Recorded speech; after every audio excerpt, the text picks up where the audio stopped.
Hello and Hello welcome and to another welcome to edition another of edition Eagle of News Eagle Forum. News My Forum. name is Dr. My name Malcolm is Beach, and I'm your host for today's show.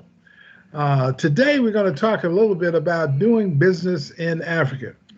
We've got a special guest that's going to talk about his experiences in different countries in Africa.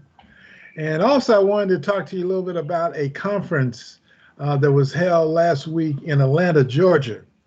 The conference was called the National Black Business Conference, and it was co-hosted by the National Business League and the National Black Chamber of Commerce and the World Conference of Mayors. So it was quite well attended, had over 1,000 people there. And we were talking about Black business and just how Black businesses can grow and how they can become more involved in making money in America. And they also had a special section, the Pan-African Diaspora Conference, that talked about doing business between the diaspora and Africa. And that was very, very interesting in terms of the different items that they wanted us to know about and just how to get involved from the American side and support programs that America has, the Prosper Africa, the XM Bank, and several different organizations with programs to help fund doing business in Africa from the American diaspora. But I want to start off with talking with Mr. Ken Aim. He is the managing director of Cypress Eagle Limited. It's based in Nairobi, Kenya. And Ken is going to give us some idea about his experiences in doing business in Africa. And we're going to find out just, is it hard, is it difficult, or is it just so easy? Tell us a little bit about it, Ken, and welcome to the show. Thank you, Dr. Malcolm. Thank you, everyone. Um, Doing business in Africa is very interesting and quite, you know, interactive. And it's not difficult to,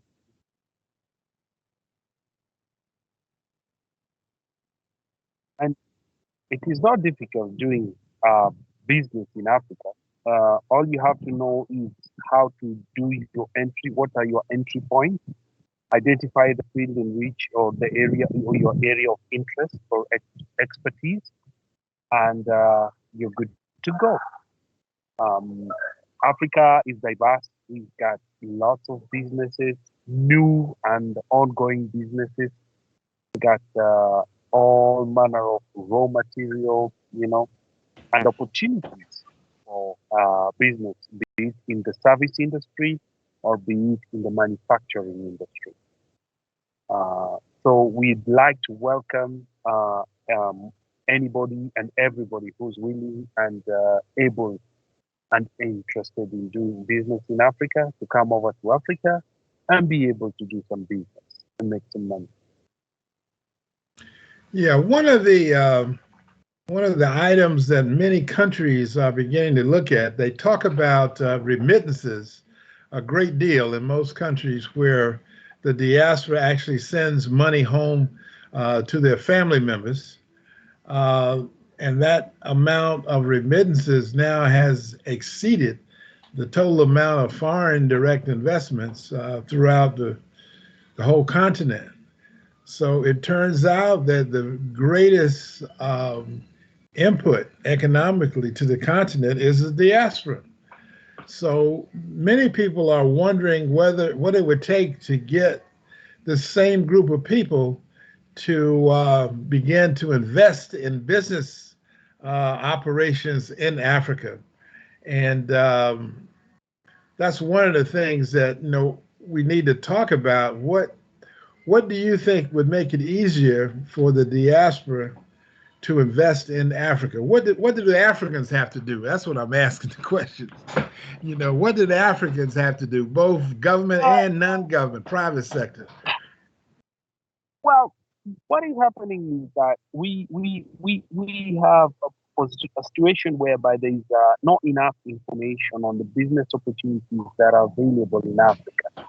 So all people in the diaspora do is send in remittances for sustainability, just for everyday running of family issues. You know, some food for the family, some clothes for some relatives, some school fees, and that kind of thing. Whereas there's a lot of business opportunities and uh, a lot of money making ventures that could be involved that people could work with in order to be able to have some money also being remitted from Africa back into the developed nations or in Europe or in America. Yeah? Um, and the remittances can be two ways. We can have remittances coming into Africa in form of capital or purchase of raw material, goods and services, and it will go back to the states or the European nation as a finished product or something like that. There's a big gap in that topic, all right? But mostly the wrong view, the wrong notion that people have been having is that in Africa, all you can do is send money for sustainability, not for business. Whereas there are a lot of business opportunities hanging around that can be exploited, right? So I think it's a lack of information, and to some extent, people are not keen on learning what is there in Africa. What opportunities do we have in Africa that people can turn around and make them into money-making ventures, so that they can do a remittance, which can turn out to be a capital, not a sustainable, a subsistence kind of money. Mm-hmm. Okay, well so you're saying that the opportunities exist for some very profitable investments from the diaspora. They just need to. Well, let me ask you this: is it hard to find these opportunities? I mean, where does one go if he wanted to invest in something? Well, all you have to do is be in touch with someone who understands the terrain, who knows what is there. A consultant who can be able to give you direction on what you're supposed to do. Like, for example, we are having endless opportunities. Like here in Kenya, we have a deficit in housing. We have a lot of raw material in terms of coffee, tea, things that can be exported into the Americas and places where they're not produced. We have fertile land that can produce things like cotton that can go into manufacturing of cotton threads that can be used to make clothes. With the cotton seed cake that can be used to make animal feed, and also the cotton seed that can be used to make edible oil. So you find one product can be able to make a myriad of things. We've got sisal that can be used to make gunny bags. All these are raw materials that can be used to make materials that can be used in packaging or in consumption in terms of what is needed out there, right? They can be produced here and they can go out there as finished products. We got lots of coffee, we got lots of agricultural products, we got lots of opportunities in terms of service industry. Look at real estate in terms of family housing, in terms of office space, in terms of hotels, and all this kind of thing. So I think there's a lot of opportunities lying in Africa. We got minerals, we got the list is endless. The list is endless. Mm-hmm. If one can talk to a consultant who can point them in the right direction and tell them this is the existing opportunity, this is what you stand to gain, this is the return on investment, they can be able to invest in these opportunities. And if maybe they have families back home, they can create employment for these family members and can avoid people, relying on them 100% for, sustainability. and create some independence.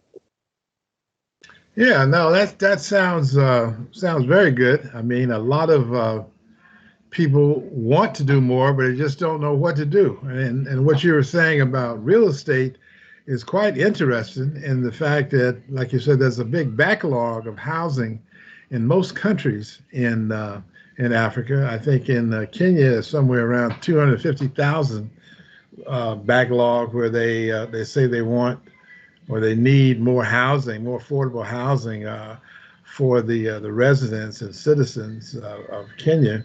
And I think Nigeria has a similar type of backlog where they need more housing. And I guess really most other countries are looking Even for. Uganda, across the border, Uganda also has got needs. They've got a backlog in terms of real estate. You know, so Rwanda are trying to embrace also affordable housing, be able to move with that. So there's a lot of backlog in terms of that. Mhm. Yeah, well, like you said, the main thing is that if you got to find, you have to have a contact on the ground, I guess, some kind of a connection on the ground that knows what's going on, understands the market, and knows the people um, to contact if they want some more information. Ken, why don't you give us your email address, and maybe some of our viewers would be able to contact you directly and get a connection on the ground in Kenya and in East Africa and West Africa with Nigeria and North Africa, which are people that you got in Algeria. So give us that email address for a moment. The email address is aimken at gmail, AIMKEN at gmail.com. That's my email address. Okay, that's AIM, AIMKEN at gmail.com. Okay, okay. All right, well, that's absolutely interesting. Everybody says they want to do something, but they don't have the contacts. Now, audience, is no excuse. If you want to do some business in Africa, you now have a direct contact with Mr. Ken Aim and his company, Cypress Eagle Limited, based in Nairobi. And he has connections all over Africa that can actually put you in touch with some of the business opportunities that are there and that are available. So Ken, let me change the subject just a little bit, and I want to talk about tourism. And tell me a little bit about where you think the most interesting tourist spots are in Kenya. Where are some places that tourists really need to go look at? Well, Nairobi, we have a very interesting ecosystem, Kenya, and we got a lot of tourist attraction in our ecosystem. Like right now, I'm right outside the national park, which is the only park in the world which is in a city. This is Nairobi, Kenya. It's in the city, huh? You don't have to go Yeah. far to get to this park. Okay. No. I'm just outside the national park, I'm just walking. Just cross the road and I'm in the park. I'm actually the fence of the park.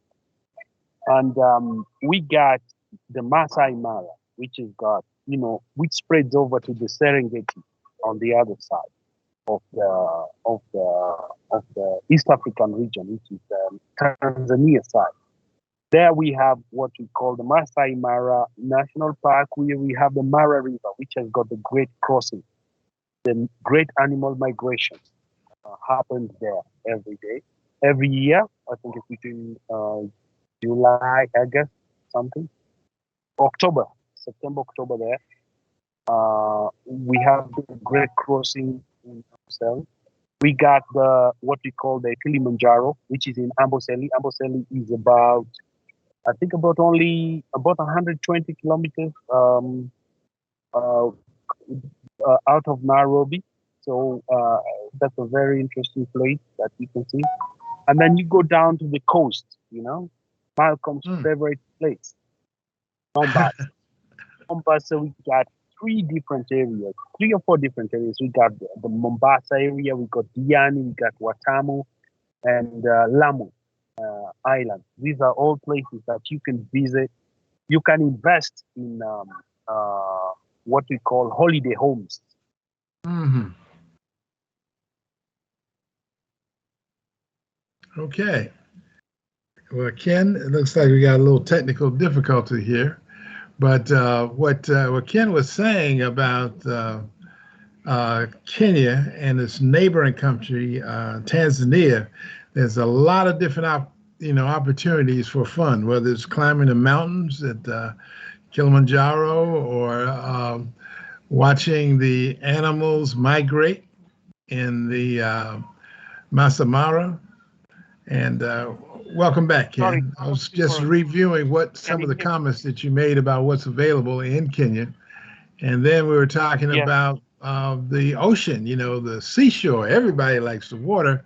And we're yeah. talking about Mombasa. Of course, that's Mm. my favorite place, is without a doubt. Unabashedly, I say it's my favorite place. I just like the water and be able to see the sunrise in the morning over the Indian Ocean is Yeah. quite relaxing to me. Now, Ken, I guess you're more interested in the nightlife in Mombasa. Did you enjoy the nightlife with your Tusker Nightlife toast? Yeah. is very interesting. You can enjoy a cold Tusker, watching the waves, you know, Mhm. listening to good music right on the ocean, and there's a lot of entertainment, and Yeah, comedy. yeah. I think it's a lot of different things Family down and there. yeah, Yeah, you can invest in the hotel. You There are hotels there. yeah. The space at the That'd be beach. one of our dream ways of doing Yeah, both business and tourism, is to say, just go ahead and buy a hotel. That way we will have a yeah, business deal and be able to go out and watch the ocean anytime that we wanted to. But yeah. yeah, I think it's sounds like there's a lot of opportunity for Even everything. if And you're somebody who likes, mhm, if you like mountainous areas, we have areas like Nanyuki, you know, where we have also medical tourism. The weather there is perfect. You can build holiday homes where you can be coming and having your medical tourism. Um, People come there to heal, from from different kind of things there. So just come to Nanyuki. You get perfect weather. All you need is about 2 weeks, 3 weeks. You're on your way to recovery. Next to mhm, Nanyuki, when you're in Nanyuki, there is the Mount Kenya area, where we have got some nice castle lodges that are right at the foot of the mountains. If you're somebody who likes the mountainous terrain, and you can still invest in it too. You can still invest. So there's a myriad of investments that can happen. When you're in Nanyuki, if somebody who's also interested in doing energy investment, we got the areas of Wajir, Marsabit, which have got very high sunshine levels, and we're looking at doing solar panels, solar harvesting in that mhm. area, and get into the green. So there's a lot of investment opportunities in Kenya. That Okay. not just in Kenya, but in Africa as a whole. There is a lot of opportunities in Malawi that we know of, a lot of opportunities in Nigeria, Algeria, Morocco, you know, all these areas that someone might be interested. We got it covered. Okay. All right. Well, thank you very much. Our special guest today was Mr. Ken Aim from Cypress Eagle Limited. And his contact information is aimken, AIMKEN @gmail.com. And you can get in touch with him and find out more about some of the business opportunities in Africa, as well as some of the great places to visit as a tourist. So this is Dr. Malcolm Beach, your host for Eagle News Forum. You can reach us also at eaglenews.com. That's our website. And we'll be glad to talk with you about whatever your interests are in Africa, doing business in Africa, and vacationing in Africa. You have a great day, and we'll look forward to seeing you next time. Thank you. Thank you.